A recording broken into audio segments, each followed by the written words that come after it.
Ребят, в общем, мы идем уже садиться в поезд. Напоминаю, что мы едем покупать новую тачку.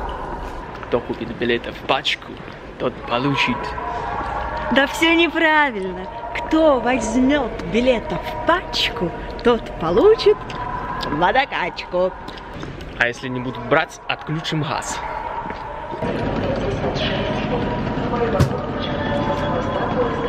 В общем, вот наша купешечка. Надеюсь, больше с нами никто не поедет. Ого! Типа для чтения, может, вообще. Взяли специально поезд, чтобы проехаться ночью. Можно было бы, конечно, за 2 часа добраться. За 3,5. Но это нужно было встать в 5 утра, там в 6:55 только поезд, там Даже в 4, 9 приехали. Ну вот, я решил, что лучше проехаться ночью в купе. В 12 часов отправления. И приедем в 7 утра, 7:55. Почти 8. Ладно, скоро трогаемся.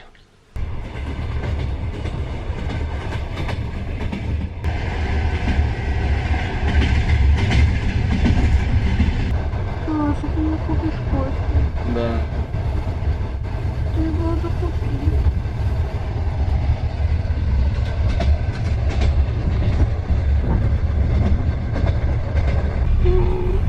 Проснулся ребенок. Нет. Вот кофейку уже принесли. Шизик. Шизик-пызик.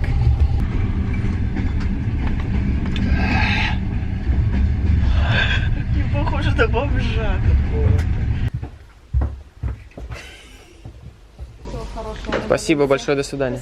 Куда нам идти? Короче, мы прибыли в Гомель. Идем куда-то по тоннелю. Я не знаю куда. Вот смотри, какая погодка тут хорошая, тепленькая.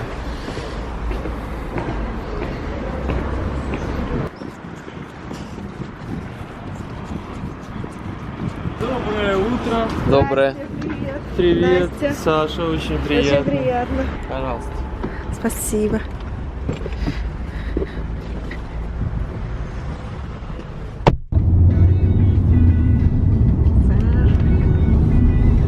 Ну вот нас ребята пригласили к себе домой. Настя пьет мой кофе уже. Да. Все очень по-домашнему. Как мы и любим. Да. Вот так.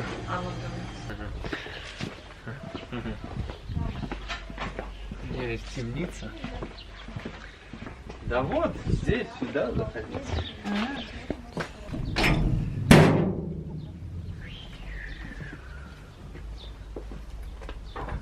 Здесь поддерживается определенный климат.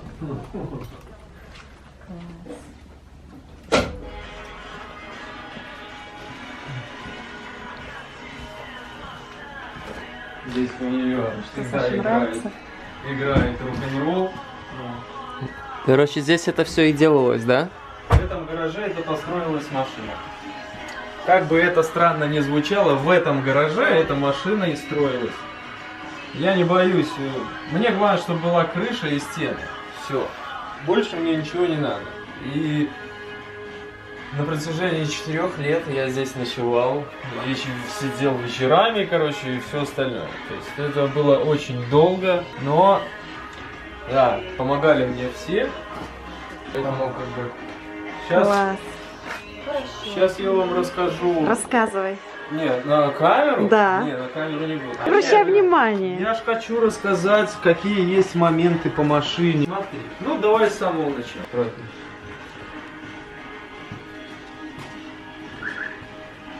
Саня, а что тут за надпись на стекле? Саня, я сейчас все тебе расскажу. Все моменты. Хорошо. Здесь очень много всего интересного. Есть моменты всякие. Машина громкая, поэтому ты слышал, как она громко работает. Вот так до второго положения. Здесь все рассчитано. Машина, Сань, хочу заметить сразу, что машина холодная, понятно, она не заводилась, поэтому ты можешь сразу обращать внимание на то, как она работает.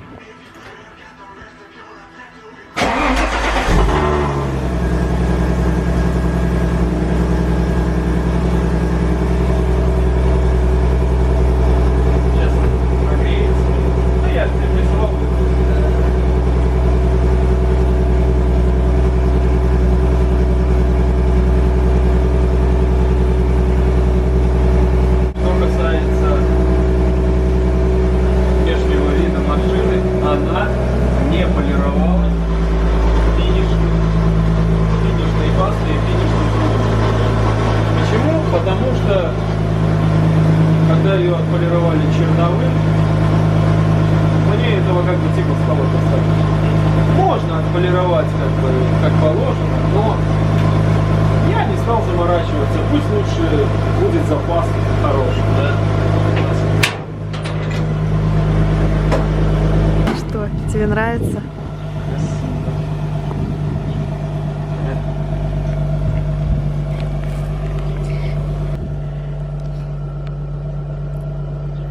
Улыбайтесь, вас снимает скрытая камера. Так он специально надевал. У-у-у.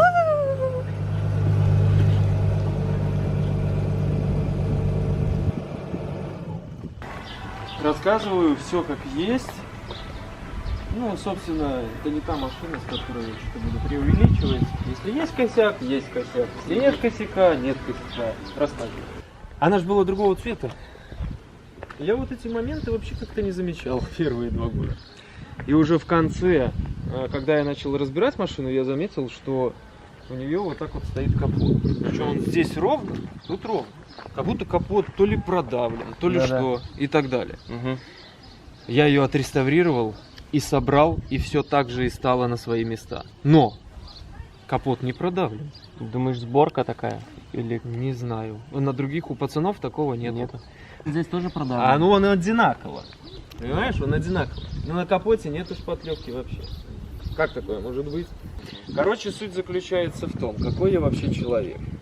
Я человек следующий. Как было, так оно и остается. Я не стремлюсь там что-то доставить и так далее. Я могу сделать внешний вид какой-то другой.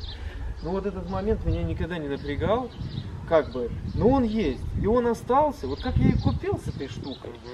Так вот оно и собралось назад. После этого всего. Вот здесь разный зазор, да. Хотя, по идее, должно быть все симметрично. По морде она не получала. Понимаешь? Смотри, вот тут, видишь? Вот здесь бампер немножко торчит, да, а вот здесь не торчит. Ну, как это может быть? Все ровно. Ну да. Понимаешь, это... Я могу сказать однозначно... Как будто бы фара утоплена, да? Но фара же не утоплена. Фара не утоплена. Она не может быть утоплена никак. Ну, понимаешь? Вот как оно собралось, вот видишь, так и получилось. И причем самое интересное, что это все присутствовало в машине. Идем дальше покажем. Это вот что такое, смотри. Угу. Крышка ровно стоит. И по низу, и по верху. А фара нет. Здесь меньше. Но крышка ровно стоит. И по низу, и по верху. Ну вот относительно вот этой вот плоскости. Машина не бита. Я это видел. Понимаешь, в чем дело? Почему так? Мне многие говорят, не обращай внимания, потому что понятно, что итальянцы, они все машины свои так собирают. Она как будто бы чуть-чуть вот так вот стоит. Да? Так хорошо, это фара, а это? А, ну это значит стоит тоже. Так нет, так а как? Объясни. Как? Не могу объяснить. А нижний зазор ровно же идет? Нижний ровно. Но. Как будто бы фара кривая. Понимаешь, какая история? Но фара-то прикручивается на 3 шпильки и все, она не регулируется. Да, да. Понимаешь? Некуда там ей ходить. Вот я про это и говорю. Я не понимаю, как это работает. Я уже давно понял, что есть еще одна альфа, они все одинаково собираются.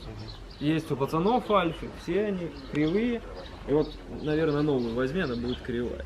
Ну, понимаешь, ну как это вообще может быть?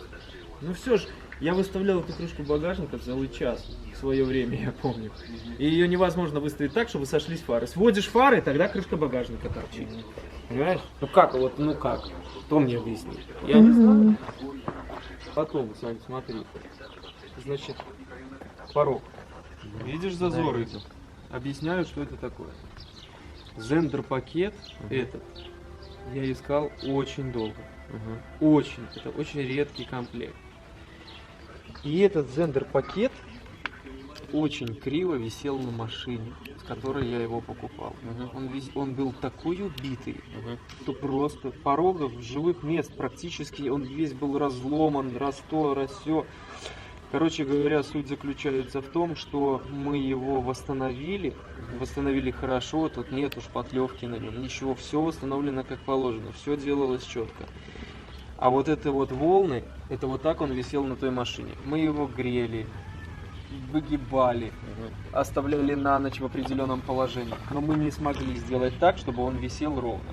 Понимаешь? Никак. Я уже сказал, что я повешу Zender пакет этот, так, и возможно он примет форму, но он не принимает форму даже на машине. Понимаешь, к сожалению, из-за того, что это большая редкость, все, что мы смогли сделать, то мы сделали. Здесь вот эта часть была спалена. Короче, я вот этот пакет вложил неизвестно сколько сил, времени, чтобы его поднять. Лучшие мастера по полиуретану в Гомеле работали, старались его сохранить. И мы его сохранили. Слушай, а он пластиковый или волокно? Полиуретан. В оригинале полиуретан. То есть он мягкий. Он не паяется феном, он не паяется стержнями этими, не паяется сеткой, ничем. Никак. Ремонтируются триемовские наборы полиуретановые есть. Вот для ремонта полиуретановых запчастей. Вот все суперкары, Ламборгини и так далее, у них бампера все полиуретановые. У нее по заводу бампера полиуретановые, пороги полиуретановые. И обвес тоже в оригинале полиуретановый. Что касается цвета. Как ты заметил, возможно, цвет немножко отличается. 3 раза красились пороги и бампера. Ну это классика. В цвет невозможно попасть. Во-первых, сложная покраска. Маляр красит тем давлением, тем пистолетом, той рукой, в той же температуре. Все делает то же самое, как и кузов. И каждый раз мы не попадаем в цвет. Формула одна и та же. Все. То есть, понимаешь, но это просто потому, что пластик. Вот и все. Что касается передней губы, это тоже оригинал. В принципе, у нее повреждения были только вот здесь. Но все сделано шикарно. То есть там ничего не отломается. Я бы мог и тебе ничего не говорить. Но я тебе лучше расскажу, чтобы ты сам владел информацией. У меня все честно. Так, что еще? Теперь досадные моменты. Машина все-таки 2 года ездила. Когда-никогда она выезжает. Колеса большие. Откуда этот скол появился, я не знаю. Ну вот как? Машина была идеальная. Но вот это вот. Все. Вот почему я не могу. Я как бы столько времени вкладывал в нее, и чтобы что? Чтобы вот это крутых шиномонтажей. Опять, я всегда кричал, аккуратно вешайте. Нет, они по этой резьбе напали. Раз, краску откололи. Все это эксплуатация. Если ты на машине ездишь, у тебя будет прилетать в любом случае. Резина здесь китайская.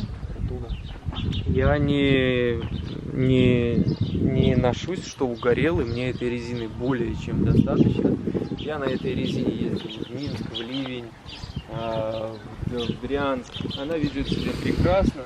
Эта резина в том году я поставил 2 новые.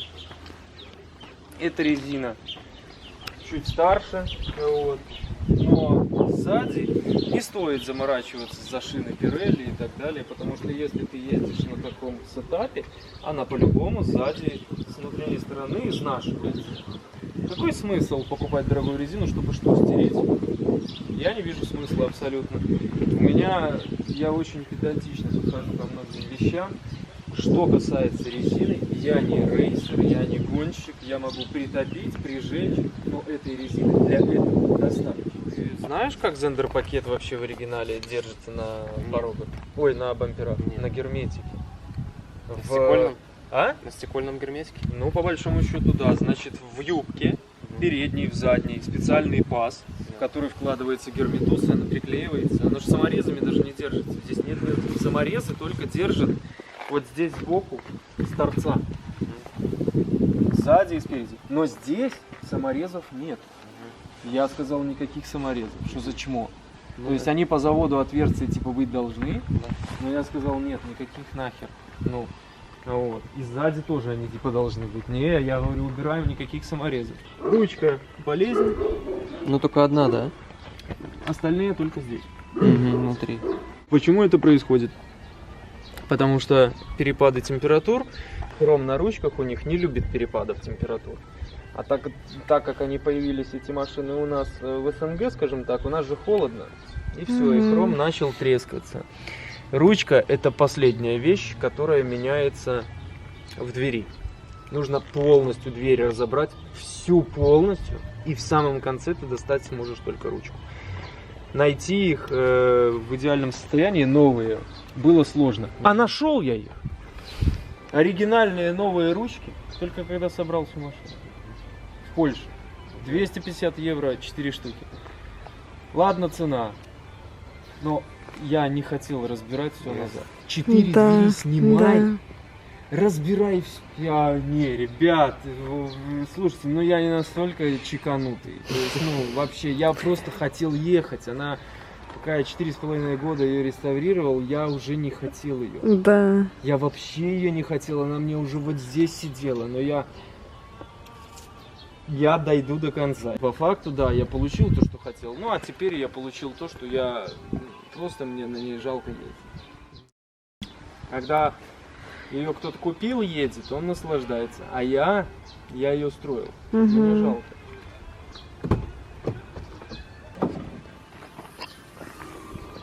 Так, рассказываю дальше.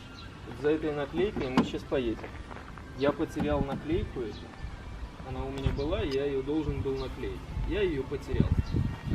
А эта штука, вот эта вот, была отломана где-то вот в этих местах. И эту мне подарил товарищ. Так, рассказываю дальше. Вот за этой наклейкой мы сейчас поедем. Я потерял наклейку эту. Она у меня была, я ее должен был наклеить. Я ее потерял. А эта штука, вот эта вот, была отломана где-то вот в этих местах. И эту мне подарил товарищ. Но она была без этой наклейки, было как это написано, Коры, типа спортива, ну что-то такое. И вот наклейку я до сих пор не приклеил. Я бы мог про это не говорить, но я рассказываю, потому что я честный человек, мне нечего скрывать. Окисление. Вот есть, имеются. Ничего абсолютно страшного нету. Нужно не забывать, что она не так часто ездит. Надо на ней начать ездить нормально, как положено. И тогда, конечно же, хорошо помыть движок, хороший консервант использовать, например, и все. Форсунки все вычищены, новые свечи стоят, новые ремни, новые ролики, новые... Да, здесь все новое. По большому счету, все, что возможно было сохранить. Есть трещина. Понятно, у многих вообще вот так вот уже разломано. Ничего не сделаешь. Ну, что есть, то есть. Ставить что-то новое, ну, смысл, это ее родное. Вот так выглядит, грубо говоря, ну, внутри, да, все эти моменты. Вот. То есть, ну, тут, в принципе, проводка полностью перебиралась, все перебиралось. Гофра оригинальная. Здесь была маленькая трещинка, она заклеена, больше трещин нет. Ты нигде ее не найдешь, береги. Если найдешь, за сумасшедшие деньги. А вообще, это все удивляются, как это оригинальная гофра. Такого не бывает. Я говорю, ну вот же еще бывает. Еще бывает оригинальные сливы, еще все бывает. Ну, оригинальные шланги, все это еще бывает. Ты у меня спрашивал, что ты сделал после того, как закончился бортжурнал. После того, как закончился бортжурнал, мы сварили выхлоп полностью. Значит, выхлоп здесь следующее. Коллектора остались родные, 2 приемные трубы бубликом, ты видел, да? Равнодлинные. Все аргон до самого конца. После того, как закончился бортжурнал, кстати говоря, 2 месяца назад здесь установил я новый генератор. 3 дня. Перелопачивал полностью всю проводку. Все идеально. 3 дня. Я чисто от души. Все здесь было идеально. Вот это досада. Объясню, что произошло с этой вещью. Как вы думаете, что произошло? Есть мысли какие? Кошка. У меня есть 2 кота. У меня есть 2 черных кота. 2 кота. И когда я в том году доставал мотор, естественно, я снимал капот. Я его поставил аккуратненько в доме. Я эксперт по кошкам. А эти Да. ублюдки подошли Ну, мягенько же, и приятно. начали Ну, когтики свои конечно. чесать. Где же Ну, еще? тогда это прикольно. И вот он лежит на скамеечке, Да. спит, тепленько. Да. Рядом топор лежит. Я вот это уже увидел. Ну, вот мне очень хотелось, но я очень люблю животных, но просто вот за это. Ну ладно, это же целая Но история. все же было идеально. Это же целая история, ничего Все страшного. же было идеально. Ну, это ее родное. Ничего.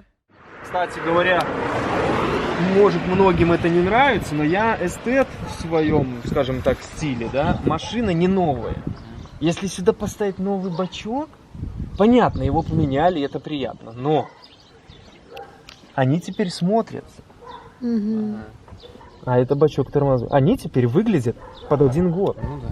А если поставишь новый такой, то тогда надо прям это. белоснежный, да? Да, он белоснежный-белоснежный. То есть как бы вот визуально, с эстетической стороны мне вот это приглянулось. Кто догадается, что это такое? Фен. Нет. Это переноска. Положил переноску, Да. пока крутили. И она поплавила крышу. Обидно. Поэтому сильно не расстраивайтесь. Все история. Да. Может быть, вам это не понравится. Нам но всё нравится. У меня все немножко по-другому. Я как бы ценю. Это все мне запоминается. Вот это связано было с тем, там. Ну, она не может быть супер идеальная, эта тачка. А ей в ноябре она становится янгтаймером. 20 лет машине. Это янгтаймер полноценный. 20-летняя машина.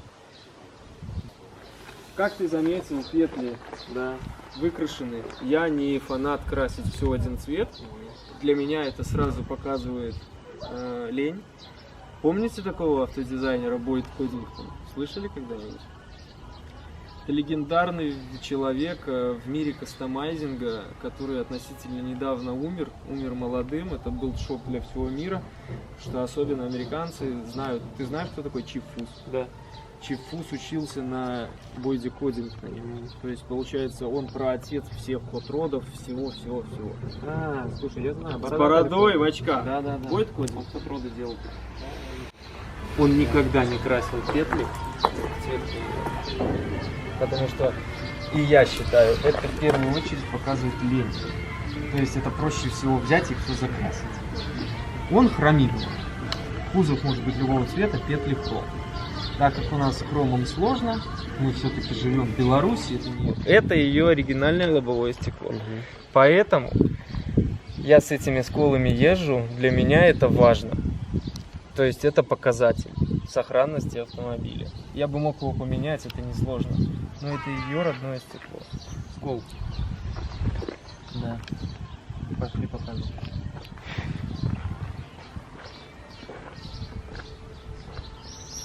И это, понятно, повлияло на тот скол. А произошло вот что. Это как силумин. И получилось, что в один прекрасный момент, после того, как машина собралась, я не понимаю, почему зеркало упирается в крыло. Оно двигается. Я открываю, снимаю, а эта херня просто отломалась. Понимаешь? И понятно, что здесь прикручено, Да, а да. здесь в угол оттопырен и упирается в крыло. Это ты никак не восстановишь. Я позвонил своему товарищу в Минск. Он говорит: Саня, у меня есть зеркала с электроприводом. Ну, складывание. И вот вместе с бамперами мы покрасили новые зеркала. И я их туда поставил. Скол остался, но уже, конечно, везде нормальный зазор. И все это уже нормально. Что ты с этим сделаешь? Менять отдельно треугольник, все остальное там оставлять, это, ну смысл? Они уже с электроприводом. Мне по зеркалу один раз ударили. Теперь я на кнопку нажал, они сложились. Уже точно никто не ударит. То есть это единственная опция, которую я доставил. Вот, ну, единственная. Это не ее оригинальный значок. Потому что в оригинале на 166-х он идет фактурный. Этот не фактурный. Но это оригинальный значок с крышки багажника рестовой 156.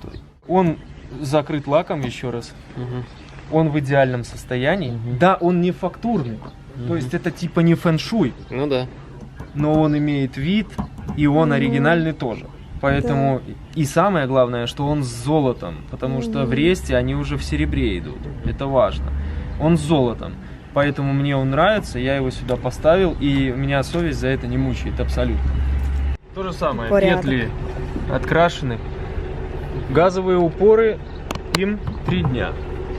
Я не могу продать машину, чтобы в ней что-то было не так, или чтобы я что-то... Им не стояли уже, да? они стояли. Но я имею в виду, оригинальные. что не работали. Оригинальные до сих пор, вон они лежат. Я могу показать. Оригинальные, но они уже сдулись. Ну да. 3 дня этим упором, то есть все как положено с ним. И если тебе кто-то скажет, что ты ездишь не на православном масле, типа селения там и так далее, никого не слушай. Люди не разбираются в этом, поэтому они говорят всякую чушь. Я техник-механик по образованию, понимаешь? Я понимаю, как должно, какое масло и для чего оно должно быть залито в двигателе. Люди не понимают, люди видят книжку. И видят в книжке, например, селение рейсинг 10В60, понимаешь? А вопрос следующий. Вы ездите так, чтобы разогреть это масло? Понятно. Нет. Климат другой. Вы в каком климате ездите? У вас что, здесь 40 градусов, что масло будет себе разогреваться? Да. Нет. Поэтому я ездил на селении на старе 5В40, вон банки стоят там. Ну я видел плохо.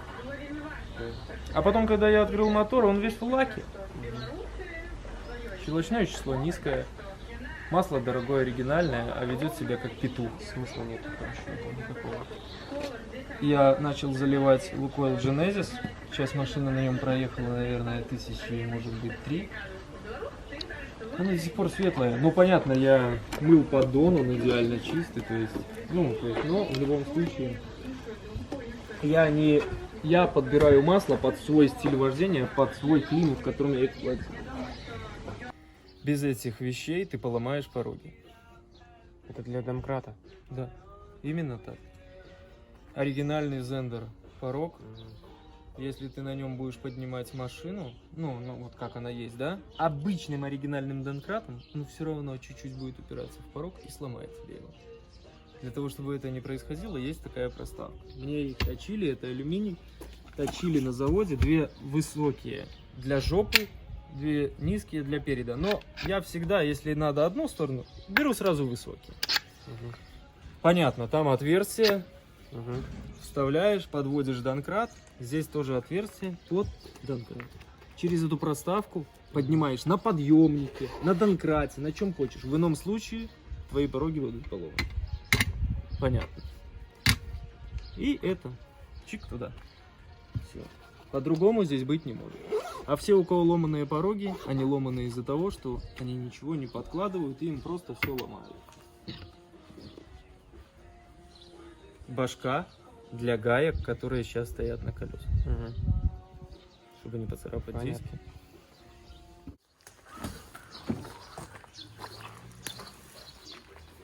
В салоне ни капли песка нету. И меня проверяли детейлеры со щетками. Проспорили мне кофе. Ни одной песчинки там нет. В этой машине я старался ездить максимум с женой. Для меня был огромный удар, если сюда садятся дети и так далее и тому подобное. Как бы это странно ни звучало, это мое детище. Поэтому Пахнет приятно. сзади не садитесь. Не садитесь. Все мои друзья садились через пакет или вообще не садились. То есть все знают, что я нервный, и если только сюда залезет кто-нибудь, я буду уже паниковать. Все. Что это мой дом, скажем так. Кожа в оригинале. Это ее оригинальные, сохраненные детали сиденья. Да. Вот такой вид они имеют. Такого ты нигде не увидишь.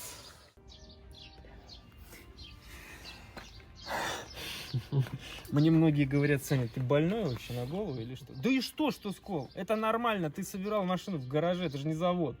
Я говорю, ну все равно. Пускай изнашивается, как оно и должно изнашиваться. В конце концов, здесь дорогой лак, ничего с ним не станет. Здесь PPG D880, легендарный лак, который стоил мне, как некоторым, покраска стоит машина целиком. Скол. вышел с машины, ремень за тобой потянулся и такой бах! Знакомо. Все в очень достойном состоянии по сравнению с тем, что сейчас можно увидеть. Это 2000 год, надо про это не забывать. Здесь понятный износ, здесь понятный износ, здесь то же самое. Но все в оригинале. Это ее родные сиденья. Никаких типа там перетяжек, замен салона. Это ее оригинальный руль в оригинальной коже. И это ее оригинальная ручка в оригинальной коже. Вот по этому всему вы можете оценить пробег. Реально он составляет 225 тысяч. Без круток. Самый настоящий оригинальный пробег.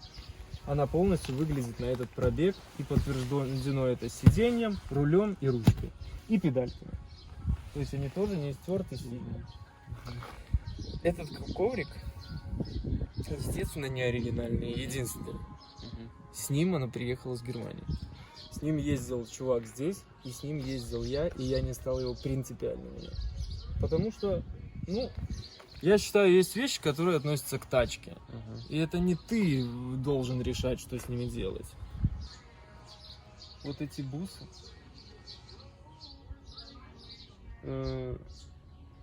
висели в ней, когда я ее купил. Вот эти бусы. С ними ездил человек 3 года здесь. И я с ними купил машину. Я с ними ездил. Потом, когда я начал машину реставрировать, я их повесил в гараже у нее, возле нее, на крючок. Они покрылись плесенью, потому что это дерево. Пылью. Я их очистил, отреставрировал. Когда машина собралась, повесил ей назад. Это ее бусы, и они должны в ней висеть. Вы смотрите сами, я смотрю на эти вещи так. С этой же машиной я купил вот эту иконку, она была приклеена. И она до сих пор в этой машине лежит и всегда лежала. То же самое, это ваше дело. Мое дело такое. Потому что от старости пластик сохнет и все ломается. Не обращай на это внимания. Забей. Я не стал забивать. Купил крышку оригинальную.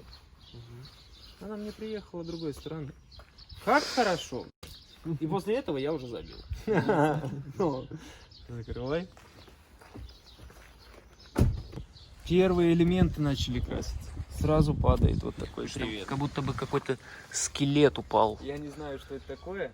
Мы не Слушай, стали трогать и Комар. переделывать. слушай, это реально какой-то комар.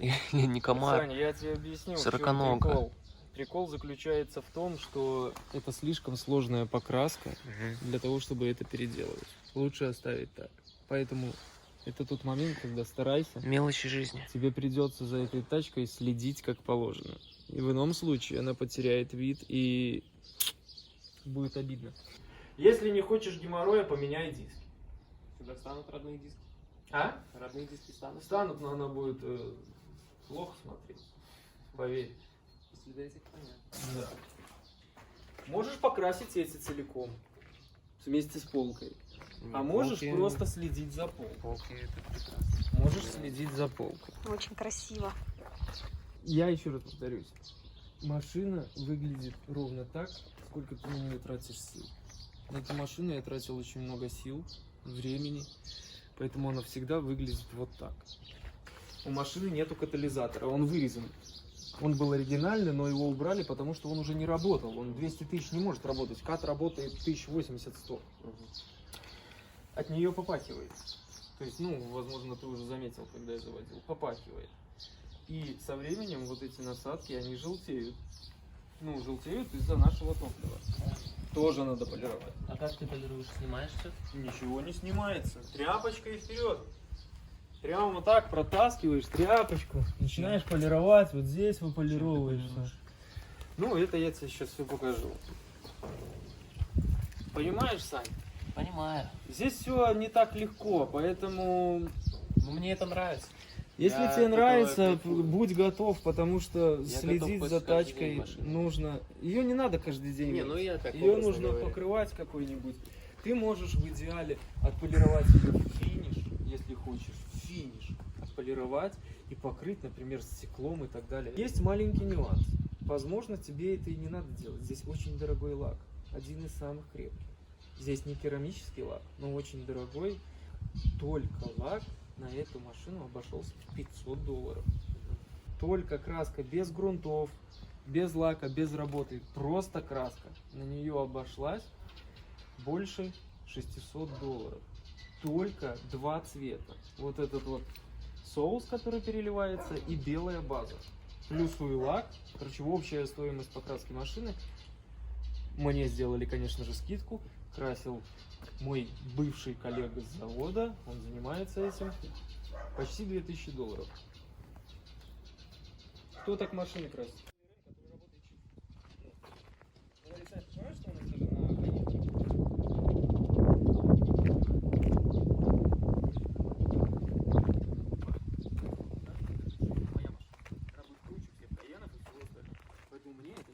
Вообще изначально я выбрал цвет.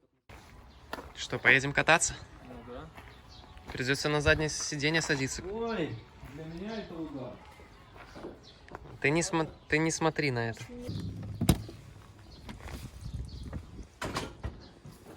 Самая тугая, самая нерабочая.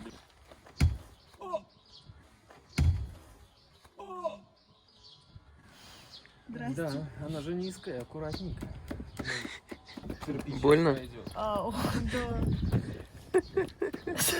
Что ты ржешь? Ставим это в влог. Твой. Ботинки снимай тут, оставляй.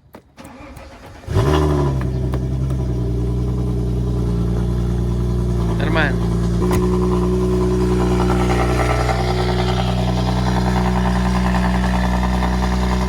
Вот эти кольца хромовые, они облазят Ага. со временем, с годами. Здесь они все оригинальные, вот чуть-чуть где-то он начал лезть, да, то есть, ну, чуть-чуть.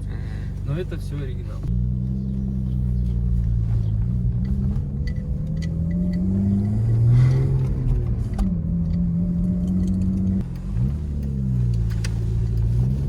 И еще одна фишка. Поворотник не отщелкивается. Если в 66-й сделать так, чтобы он отщелкивался, ты к этому не привыкнешь. Но он должен отщелкиваться. Он должен отщелкиваться, но я считаю, что в 66-й не нужно это ремонтировать. Это такая фишка 66-й, о которой знает каждый альфист. Я не сделал этого специально, потому что я не привыкну к этому. Я не привыкну к тому, что он будет отщелкиваться. И это знает каждый альфист. Поэтому я оставил все так. Чувствуешь вибрацию? Да. Сейчас объясню почему. Вибрация эта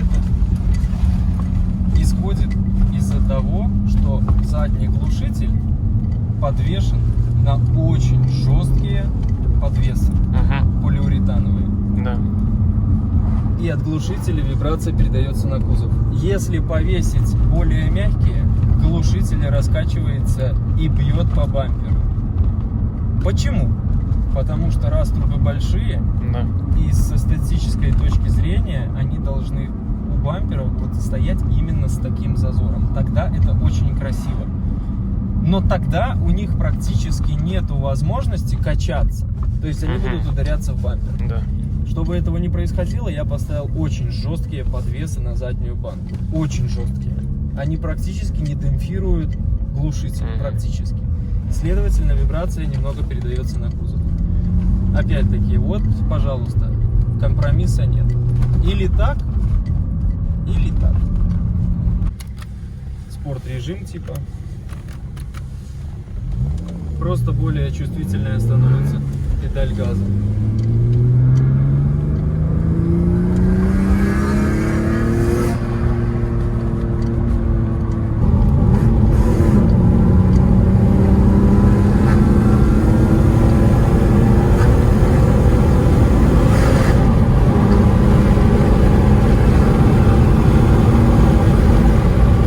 Короче, в принципе, я думаю, с этого все понятно. Понятно.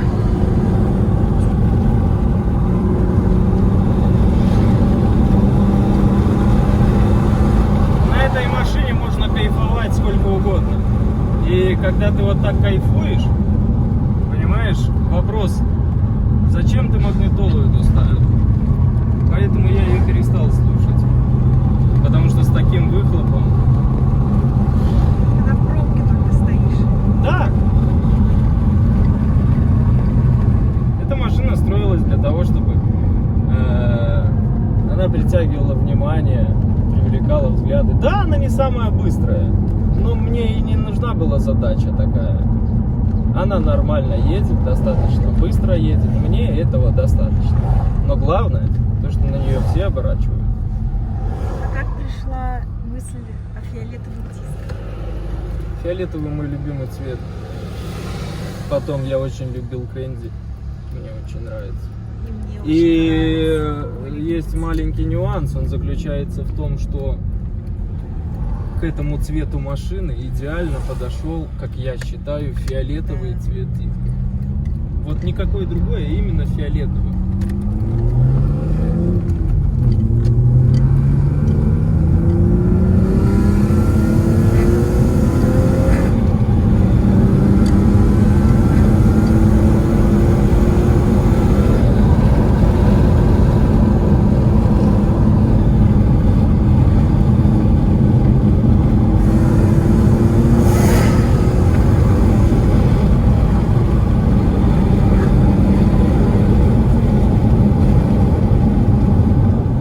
В общем, мы продолжаем снимать на iPhone, потому что наши батарейки все посели, зарядку мы не брали.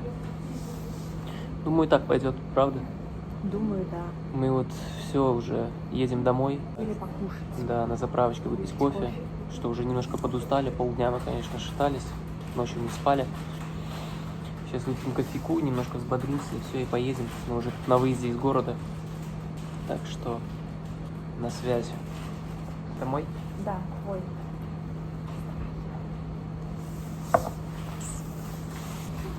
Ладно, перекусим. Поедем дальше. Breathe again.